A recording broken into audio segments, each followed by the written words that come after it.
دفعہ کا ذکر ہے، ایک گاؤں ہوا کرتا تھا رامپور نام کا۔ وہاں کے تمام لوگ بہت شانتی سے رہتے تھے اور اپنی زندگی ہنسی خوشی سے بسر کر رہے تھے۔ جہاں پر تمام لوگ خوش تھے وہاں پر بچے بوڑھے عورتیں سب بہت خوش تھے۔ وہاں پر ایک بچوں کی ٹولی ہوا کرتی تھی۔ ان تمام بچوں کی عمر 14 سے 15 سال تھی۔ وہ سارا دن کھیلوں میں مگن رہتے اور شام ہوتے ہی گھروں کو لوٹ جاتے تھے۔ وہ اسی طرح سے اپنی زندگی بسر کر رہے تھے، سب روٹین وائز چل رہا تھا۔ ایک دن چاروں دوست رہے تھے، ان میں 4 لڑکے شامل تھے جن میں ان کا نام رام، رچن، موہن اور سوہن تھا۔ ایک دن وہ کھیل رہے تھے، کھیلتے کھیلتے وہ ایک ورانے پر چلے گئے۔ وہاں پر انہوں کو ٹائر پڑا ہوا ملا۔ وہ ٹائر کو لے کر واپس آ گئے۔ ان کو ٹائر کے ساتھ کھیلنا بہت اچھا لگا۔ شام ہو گئی بلکہ رات ہونے کو آئی، وہ لوگ گھر کو نہیں لوٹے۔ تبھی ان کی مائیں وہاں پر آ گئیں اور ان کو بولا، بیٹا آج تو کافی رات ہو گئی، تم لوگ گھر پر کیوں نہیں آ رہے؟ چلو ہمارے ساتھ، باقی کھیل کود کل ہوتی رہے گی۔ وہ ان کو لے کر گھر پر چلے گئیں۔ گھر جاتے ہی سوہن کی ماں نے سوہن سے سوال کیا، بیٹا آج کھیل میں اتنی دیر کیوں ہو گئی؟ تم لوگ تو شام ہوتے ہی گھر پہ لوٹ آتے ہو۔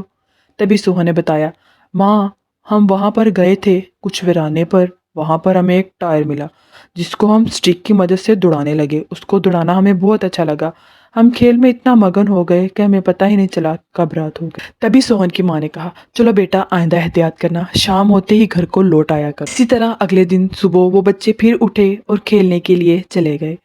وہ کھیلتے کھیلتے سڑک کے پاس پہنچ گئے۔ ان کو ٹائر کے ساتھ کھیلنا بہت اچھا لگ رہا تھا۔ کبھی رام ٹائر کو بگاتا، کبھی سوہن، کبھی رچن اور کبھی رام۔ وہ اسی طرح باری باری کر کے ٹائر کو بگا رہے تھے۔ وہ چاروں اکٹھے ہو کر بات کر رہے تھے کہ پیچھے سے ایک ٹرک آ گیا۔ وہ چاروں ٹائر کو دوڑانے لگے، دوڑاتے دوڑاتے ان کو خیال ہی نہیں رہا کہ پیچھے سے ٹرک آ رہا ہے۔ ٹرک ڈرائیور کی اس میں کوئی غلطی نہیں تھی، ٹرک کے بریکس فیل ہو چکے تھے اور ٹرک کو بگاتا ہی جا رہا تھا۔ اس نے کافی ہارن بجایا لیکن بچوں نے کھیل میں مگن ہونے کی وجہ سے غور نہیں کیا۔ تھوڑی دیر آگے چلتے ہی ٹرک ان تمام بچوں کو کچل کر آگے گزر گیا۔ ٹرک ڈرائیور بہت ڈر چکا تھا۔ اس نے بچوں کو ہاسپٹل لے کے جانے کے بجائے وہاں سے بھاگنا ہی مناسب سمجھا۔ تھوڑے ہی دیر بعد وہاں پر کافی لوگ اکٹھا ہو گئے کیونکہ اب وہاں پر بچوں کی لاشیں پڑی ہوئی تھیں۔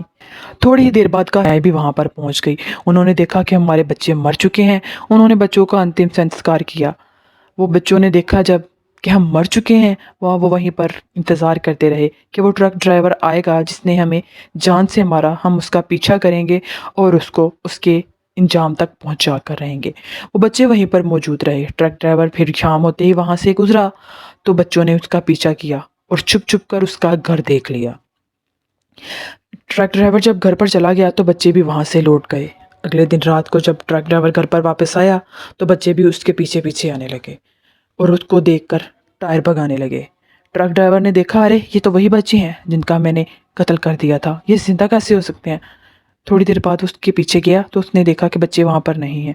اس نے سوچا، لگتا ہے آج میں نے کچھ زیادہ ہی چڑھا لیا ہے جو مجھے وہ بچے نظر آ رہے ہیں، ورنہ میں نے تو ان کو اپنے ہاتھوں سے مار دیا تھا، وہ زندہ کیسے ہو سکتے ہیں؟ بچے اس کو ڈرانے کے بعد واپس چلے گئے اور اگلے دن رات کو پھر جب ٹرک ڈرائیور آیا تو انہوں نے پھر اس کو ڈرانے کا پلان بنا لیا تھا۔ بچوں کی آتما بھٹک رہی تھی۔ انتم سنسکار کرنے کے بعد بھی بچوں کو سکون نہیں ملا تھا۔ وہ اس کا پیچھا کرتے رہے اور اگلے دن اس نے اس کو اتنا ڈرایا کہ وہ ڈرتے ڈرتے اس کی چیخیں نکل گئی۔ وہ جان بچانے لگا، بھاگتے بھاگتے وہ پولیس اسٹیشن کی طرف جانے لگا۔ ارے بچاؤ، لگتا ہے یہ تو آج مجھے مار کر ہی چھوڑیں گے، ان کو تو میں نے مار دیا تھا، یہ تو لگتا ہے بھوت بن چکے ہیں، یہ مجھے زندہ نہیں چھوڑیں گے۔ ارے کرم جلو، چھوڑ دو میری جان، جان بوجھ کر نہیں کیا میں نے یہ سب۔ لیکن بچے وہ کہاں پر ماننے والے تھے، وہ تو اپنا انتقام لے کر ہی چھوڑیں گے۔ اس طرح وہ بھاگتے بھاگتے پولیس اسٹیشن کے اندر چلا گیا۔ اس نے جا کر انسپیکٹر کو بتایا، ارے صاحب کیا بتاؤں، 4 بچے جو کہ بھوت بن چکے ہیں میرے پیچھے لگے ہوئے ہیں۔ اور اس نے سارا واقعہ اس کو بیان کر دیا کہ کیسے انہوں نے اس بچے کو ٹرک سے کچل دیا تھا۔ تبھی پولیس والے نے کہا، تم نے مرڈر کیا ہے، تمہیں اس کی سزا ملے گی، قید کر لو اسے، اور ہاں بھوت ووت کچھ نہیں ہوتا ہے، چلو ہتھ کڑی پہناؤ اسے۔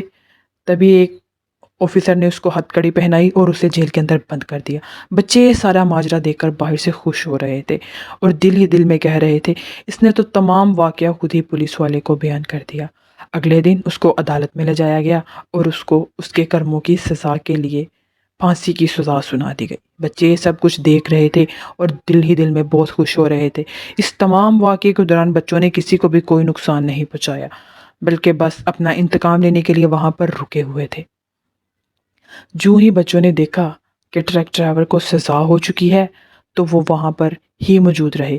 اس کے بعد اس کی آتما کو شانتی مل گئی اور وہ خوش ہو کر وہاں سے لوٹ گئے، اور انہوں نے کبھی بھی کسی کو تنگ نہیں کیا اور نہ ہی کسی کو ستایا۔